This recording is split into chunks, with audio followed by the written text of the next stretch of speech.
नमस्कार किसान भाइयों जो मैं अब ये गन्ना खेत दिखा रहा हूँ, गन्ना पेड़ी है, इसमें पोगले छोड़े गए थे। सबसे पहले आप इसकी क्वालिटी देखिए, कितनी अच्छी इसकी क्वालिटी है और इसकी हाइट भी समझ लीजिए। यहाँ पर है तो लगभग, यहाँ पर बात करूँ तो इसमें आदमी चलता हुआ आपको दिखाई नहीं देगा। पत्तियाँ बहुत चौड़ी चौड़ी हैं, ये देख लीजिए, और इसमें रोग भी नहीं है। कारण क्या है?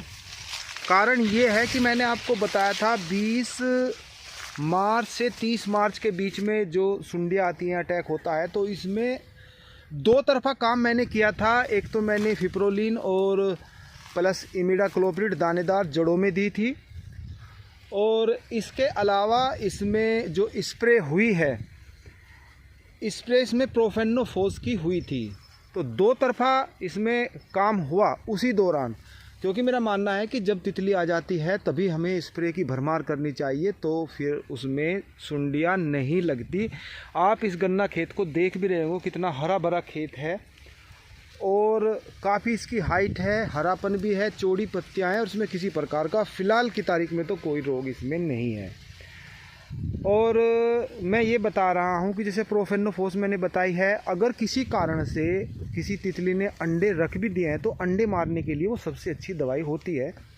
तो इसीलिए मैंने प्रोफेनोफोस और उसके साथ में मैंने जो स्प्रे, इसमें एक फंगीसाइड भी लगाया था, तो दो चीज़ का स्प्रे इसमें हो गया था। और जड़ों में फिप्रोलिन 1 kg प्रति बीघा, यानी कि 5 kg प्रति एकड़, और इसके अलावा इमिडाक्लोप्रिड भी 5 kg प्रति एकड़ के हिसाब से, और 5 kg ही यूरिया 1 बीघा, यानी कि 25 kg 1 एकड़ में। ये डोज मैंने इसको दी थी। किसान भाइयों, जब इसमें मैंने दवाई लगाई तो थोड़ा देखो मेहनत तो हुई, लेकिन मैंने पूरा खेत लबालब पानी से भरा, और उसमें ही मैंने ये जो दानेदार दवाइयाँ थी दोनों, ये उसी हिसाब से इसमें मैंने डाल दी। और उसके बाद में जब 1 या 2 दिन के बाद में मैंने इसमें स्प्रे किया, तब नीचे नमी थी, और उसके 1 हफ्ता बाद मैंने फिर दोबारा इसमें पानी लगा दिया, तो फिर इसमें बीमारी की कोई संभावना नहीं रही। अब ऐसा रिजल्ट आया किसान भाइयों। अब आप सोच रहे होंगे कि जब आपके खेत में सुंडियाँ लग जाती हैं और आप सोच रहे होंगे कि हम भी ये इसी तरीके से अपनाएंगे, तो देखो, जो आने वाली बीमारियां हैं उससे आप रोकथाम कर सकते हो, लेकिन जो बीमारियां आ चुकी हैं, जो सुंडी ने नुकसान कर दिया है, उसकी तो देखो भरपाई नहीं होगी।